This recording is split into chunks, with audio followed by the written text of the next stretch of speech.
কেকানকুছিত নৱনিৰ্বাচিত পঞ্চায়ত প্ৰতিনিধিক সম্বৰ্ধনা।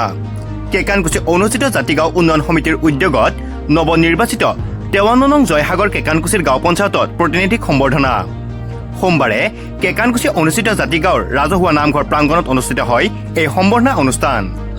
সমাজকৰ্মী ৰাজু দাসৰ সভাপতিত্বত অনুষ্ঠিত হোৱা সম্বৰ্ধনা সভাত নৱনিৰ্বাচিত মুকালমুৱা জাগাৰা জিলা পৰিষদৰ সদস্যা দীপ্তি তালুকদাৰ, 53 নং জয়সাগৰ কেকানকুছি গাঁও পঞ্চায়তৰ সভানেত্ৰী নন্দিতা বৈশ্য, ৱাৰ্ড সদস্যা ললিতা তালুকদাৰ, সীমা দাস, ৱাৰ্ড সদস্য শুক্লেশ্বৰ দাসকে ধৰি জয়সাগৰ কেকানকুছি গাঁও পঞ্চায়তৰ প্ৰতিটো সদস্যক সম্বৰ্ধনা জনোৱা হয়। পঞ্চায়তী ৰাজ ব্যৱস্থাৰ জৰিয়তে 53 নং জয়সাগৰ কেকানকুছি গাঁও পঞ্চায়তৰ প্ৰতিটো ৱাৰ্ডৰ সমস্যাবোৰ নিৰ্মূল কৰাৰ বাবে নৱনিৰ্বাচিত কেকানকুছি জয়সাগৰ পঞ্চায়ত প্ৰতিনিধিক কেকানকুছি অনুষ্ঠিত জাতিগাঁও উন্নয়ন সমিতিয়ে আহ্বান জনায়। সম্বৰ্ধনা সভাত উত্তৰ বৰক্ষেত্ৰী বহুমুখী সমবায় সমিতিৰ সভাপতি তপন হালৈ, সমাজকৰ্মী সঞ্জয় বৰ্মন, কৰুণা বড়ো, বুথ সভাপতি লৱ দাস, আত্মসহায়ক গোটৰ সদস্যসকলৰ লগতে স্থানীয় ৰাইজ উপস্থিত থাকে। নিৰ্বাচনৰ যি প্ৰতিনিধিবিলাকে জয়যুক্ত কৰিলে সেই হেতুকে তেওঁলোকৰ উদ্যোগত তেওঁলোকৰ যি জনপ্ৰতিনিধি আমাৰ এই নৱনিৰ্বাচিত জনপ্ৰতিনিধি 53 নং জয়সাগৰ কেকান পঞ্চায়তৰ জনপ্ৰতিনিধিৰ আমি কেকানকুছি অনুষ্ঠিত জাতি গাঁও উন্নয়ন সমিতিৰ উদ্যোগত এখন তেওঁলোকক সম্বৰ্ধনা অনুষ্ঠানৰ আয়োজন কৰিছোঁ। উক্ত আয়োজনৰ অনুষ্ঠানত আমাৰ এই জনপ্ৰতিনিধিখিনি আহি আমাৰ এই অনুষ্ঠানটো ফলপ্ৰসূ কৰিলে আমি নথৈ আনন্দিত।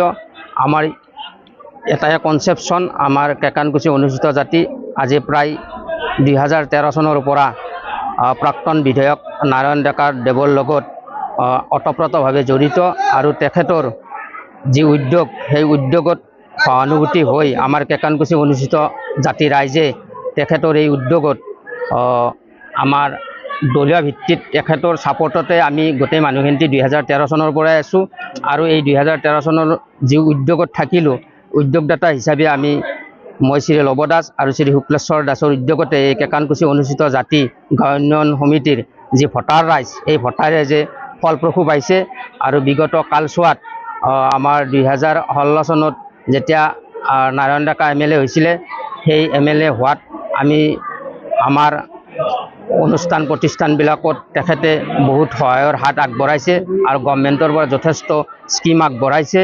গতিকে আমাৰ অন্য গাঁৱতকৈ আমাৰ এই কেকানকুছি অনুষ্ঠিত জাতিৰ গাঁওখন বিশেষভাৱে এটা সৌন্দৰ্য পৰিৱেশ এটা হৈছে গভৰ্ণমেণ্ট অনুষ্ঠান প্ৰতিষ্ঠানৰ দ্বাৰাই।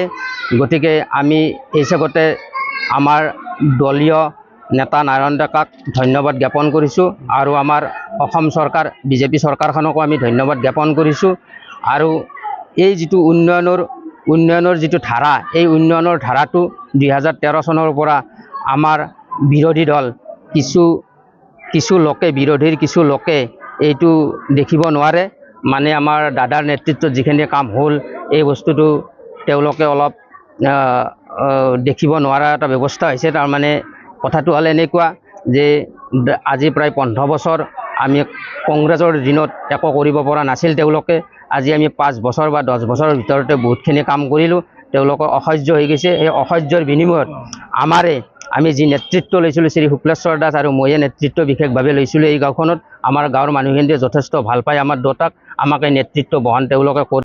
News desk report, news any 365। Stay informed, stay ahead.